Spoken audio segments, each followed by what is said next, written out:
Halo, perkenalkan nama saya Soliska Marcella Bas dengan NIM 2206 11040409. Pada kesempatan ini, saya akan memaparkan materi tentang Subsidiary Legal and General Journal atau buku pembantu dan buku besar. Yang pertama, pengertian dari buku pembantu atau subsidiary ledgers adalah suatu cabang buku besar yang berisi rincian akun tertentu yang ada dalam buku besar. Dan yang kedua, buku besar atau general ledgers merupakan kumpulan akun yang digunakan untuk menyortasi dan meringkas informasi yang telah dicatat dalam jurnal. Adapun pengertian dari akun adalah judul suatu catatan akuntansi yang umumnya berbentuk T, yang dibagi menjadi dua bagian, sebelah kiri disebut debit dan sebelah kanan disebut kredit, sebagai alat untuk mengklasifikasikan dan mencatat transaksi berdasar prinsip tata buku berpasangan atau double entry bookkeeping. Proses sortasi dan pemindahan data ke dalam buku besar dan buku pembantu disebut dengan pembukuan atau posting. Dalam sistem manual, kegiatan posting ini memerlukan 4 tahap. Yang pertama, pembuatan rekapitulasi jurnal, dan yang kedua, penyortasian akun yang akan diisi dengan data rekapitulasi, dan yang ketiga, pencatatan data rekapitulasi dalam akun yang bersangkutan, dan yang keempat, pengembalian akun ke dalam arsip pada urutannya semula. Formulir akun buku besar. Ada berbagai variasi bentuk formulir akun buku besar. Yang pertama, akun dengan debit lebar, yaitu white debit ledger. Yang kedua, akun biasa atau regular ledgers. Dan yang ketiga, akun berkolom saldo di tengah atau center balance ledgers. Yang keempat, akun berkolom saldo atau balance ledgers. Yang kelima, akun ganda berkolom saldo atau double ledgers with balance ledgers. Yang keenam, akun dengan saldo lama dan saldo baru atau old and new balance ledgers. Sekian dari saya, terima kasih. Perkenalkan, nama saya Ruth Konstansi Karyanto dengan NIM 220611040403. Baiklah, pada saat ini saya akan melanjutkan materi dari teman saya, Soliska. Susunan akun buku besar. Akun-akun yang dibentuk dalam buku besar harus disesuaikan dengan jenis dan susunan informasi yang akan disajikan dalam laporan keuangan. Biasanya, laporan keuangan yang dipakai sebagai dasar pembentukan dan penyusunan akun-akun buku besar adalah laporan posisi keuangan dan laporan laba rugi. Sebagai contoh jenis dan susunan informasi mengenai aset lancar di dalam laporan posisi keuangan perusahaan manufaktur adalah sebagai berikut. Yang pertama ada kas dan bank, yang kedua investasi jangka pendek, yang ketiga piutang, yang keempat cadangan kerugian penurunan nilai piutang, yang kelima persediaan barang jadi, yang keenam persediaan barang dalam proses, yang ketujuh persediaan bahan baku dan bahan penolong, yang kedelapan uang muka, yang kesembilan biaya dibayar di muka, dan yang ke-10 aset lancar lainnya. Kode akun atau chart of accounts. Kode adalah suatu kerangka atau framework yang menggunakan angka atau huruf atau kombinasi angka dan huruf untuk memberi tanda terhadap klasifikasi yang sebelumnya telah kita buat. Kode ini memudahkan identifikasi dan pembedaan elemen-elemen yang ada di dalam suatu klasifikasi. Pengelolaan data akuntansi sangat tergantung pada penggunaan kode untuk mencatat, mengklasifikasikan, menyimpan, dan mengambil data keuangan. Kita masuk pada tujuan kode. Tujuan kode yaitu mengidentifikasi data akuntansi secara unik, meringkas data, mengklasifikasi akun atau transaksi, serta menyampaikan makna tertentu. Terima kasih. Terima kasih atas kesempatan yang diberikan. Perkenalkan, nama saya Cecilia Anggreni Gladys Garing dengan NIM 220611040406.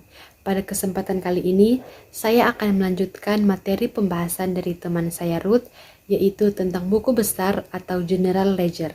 Dan pada kesempatan kali ini, saya akan membahas materi tentang hal-hal apa saja yang perlu dipertimbangkan dalam merancang kode akun. Yang pertama, rangka kode harus secara logis memenuhi kebutuhan pemakai dan metode pengolahan data yang digunakan. Kode sembarang seperti SSR untuk menunjukkan simpati air dalam kode penerbangan membingungkan para penumpang pesawat. Dan yang kedua itu, setiap kode harus mewakili secara unik unsur yang diberi kode. Kode untuk akun piutang kepada Risa Rimendi harus hanya menunjukkan akun debitur tersebut, bukan debitur yang lain. Dan yang ketiga itu, desain kode harus mudah disesuaikan dengan tuntutan perubahan.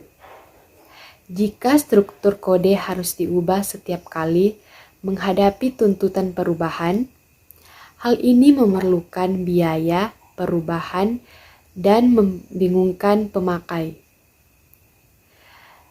Materi yang selanjutnya yaitu buku pembantu atau subsidiary ledgers. Pengertian dari buku pembantu adalah suatu kelompok akun yang merupakan rincian akun tertentu dalam buku besar atau general ledger yang dibentuk untuk memudahkan dan mempercepat penyusunan laporan dan neraca saldo. Umumnya, perusahaan manufaktur menyelenggarakan berbagai buku pembantu berikut ini. Yang pertama, buku pembantu persediaan. Yang kedua, buku pembantu piutang. Yang ketiga, buku pembantu utang.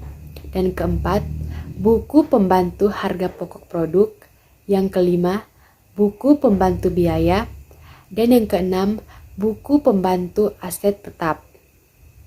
Materi yang selanjutnya yaitu posting ke dalam akun buku besar dan buku pembantu. Posting ke dalam buku besar dan buku pembantu dapat dilakukan dengan salah satu di antara 4 metode yang akan saya paparkan. Yang pertama, posting jurnal ke dalam akun buku besar dengan tulisan tangan dan posting dokumen sumber ke dalam akun buku pembantu dengan cara yang sama. Yang kedua, posting dokumen sumber ke dalam akun buku pembantu yang menghasilkan jurnal sebagai tembusan posting ke dalam akun tersebut. Dan yang ketiga, posting ke dalam buku pembantu sebagai akibat dari pengisian dokumen sumber yang sekaligus menghasilkan jurnal sebagai tembusan pengisian bukti tersebut. Yang keempat, pembukuan tanpa buku pembantu atau ledgerless bookkeeping.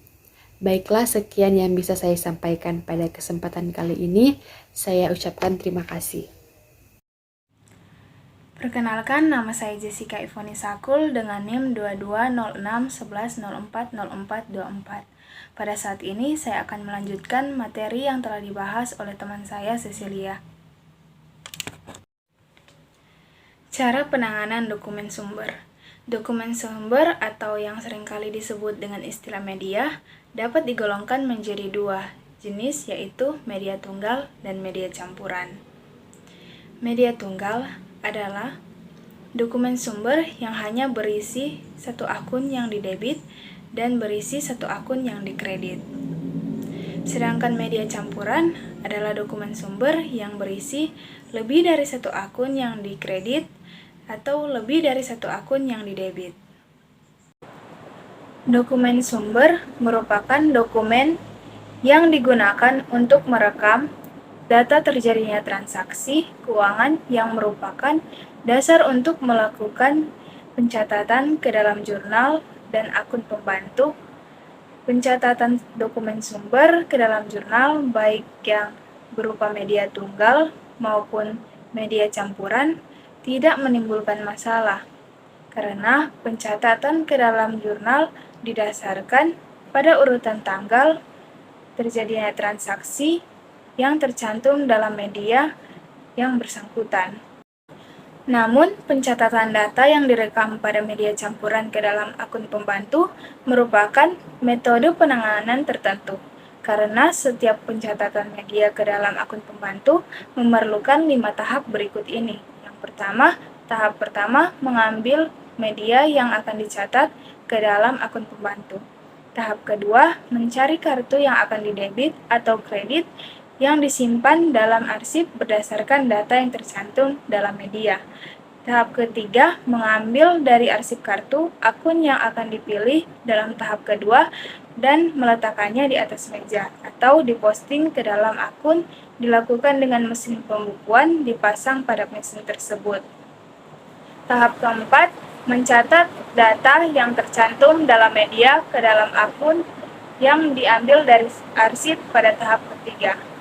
Tahap kelima, yaitu mengembalikan kartu akun ke tempatnya semula dalam arsip untuk memudahkan pencariannya kembali dalam posting berikutnya. Penanganan media tunggal. Posting media tunggal ke dalam akun pembantu tidak menimbulkan masalah. Sebagai contoh, media tunggal adalah faktur penjualan kredit yang merupakan dokumen sumber dalam pencatatan piutang ke dalam akun pembantu piutang, dan faktur penjualan kredit dibuat untuk setiap pembeli sehingga setiap faktur hanya berisi satu pendebitan ke dalam akun pembantu piutang debitur yang namanya tercantum dalam penanganan media campuran. Posting media campuran ke dalam akun pembantu dilakukan dengan salah satu dari dua metode ini. Yang pertama, random posting, yang kedua, exhaust posting. Karakteristik random posting adalah setiap media hanya diambil sekali untuk diposting ke dalam akun. Akun dapat diambil lebih dari satu kali selama periode posting. Karakteristik exhaust posting adalah setiap akun hanya diambil sekali untuk diisi posting dari media. Media dapat diambil lebih dari satu kali untuk ke dalam akun selama periode posting. Demikian video presentasi dari kelompok kami ucapkan terima kasih.